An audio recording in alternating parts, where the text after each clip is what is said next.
Salut à tous, c'est Antoine Moreau. Si vous aimez les voitures, vous êtes au bon endroit. Continuez à regarder cette vidéo, on passe tout de suite au sujet du De jour. nombreux automobilistes adhèrent souvent à une formulation qui n'est pas tout à fait correcte, celui qui est à droite, c'est celui qui est à droite. Cette affirmation est erronée. La règle de la droite s'applique aux intersections non réglementées à partir de routes de même importance. Qu'est-ce qu'une intersection non réglementée? Il n'y a pas de contrôleur de la circulation. Il n'y a pas de feu de signalisation. Il y a des feux de circulation, mais ils sont défectueux. Les routes équivalentes sont des routes qui ont le même revêtement. Cela peut être déterminé visuellement ou à l'aide des panneaux d'avertissement suivants. Fin de la route principale, intersection de routes d'importance égale. C'est sur ces tronçons qu'il est nécessaire de respecter les règles de circulation en ce qui concerne la règle de l'obstruction à droite. Ici, l'avantage reste aux véhicules circulant à droite. Les conducteurs de véhicules circulant à gauche doivent toujours céder le passage. Autre situation où la règle de l'obstruction à droite s'applique. Dans les zones limitrophes, les zones situées à proximité des immeubles d'habitation, des centres commerciaux, des marchés, des parkings et des aires de stationnement sont adjacentes à un certain objet. La règle de l'obstacle de droite s'y applique également, mais elle n'est malheureusement pas respectée dans la plupart des cas par des automobilistes irresponsables. Dans les zones dortoirs des agglomérations, il y a en général beaucoup d'obstacles adjacents à la route principale, qui sortent des cours de récréation. Comment comprendre qu'il y a un obstacle sur la droite dans cette situation, s'il n'y a pas de panneau ou de plaque appropriée? Pour éviter les problèmes,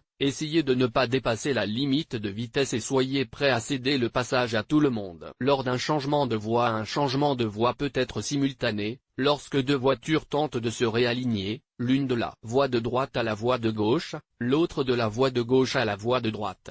Unidirectionnel, lorsqu'une voiture roule en ligne droite et que l'autre essaie de s'insérer dans sa voie. L'interférence de la voie de droite lors d'un changement de voie n'est valable que dans la première situation. Dans ce cas, le conducteur de la voie de gauche ne peut se réorganiser sur la voie de droite qu'après avoir dépassé le véhicule de droite. Mais si les voitures circulent sur la voie de gauche en ligne droite et n'ont pas l'intention de changer de voie, le conducteur qui veut changer de voie vers la gauche doit manquer les véhicules qui roulent en ligne droite. Situation inhabituelle.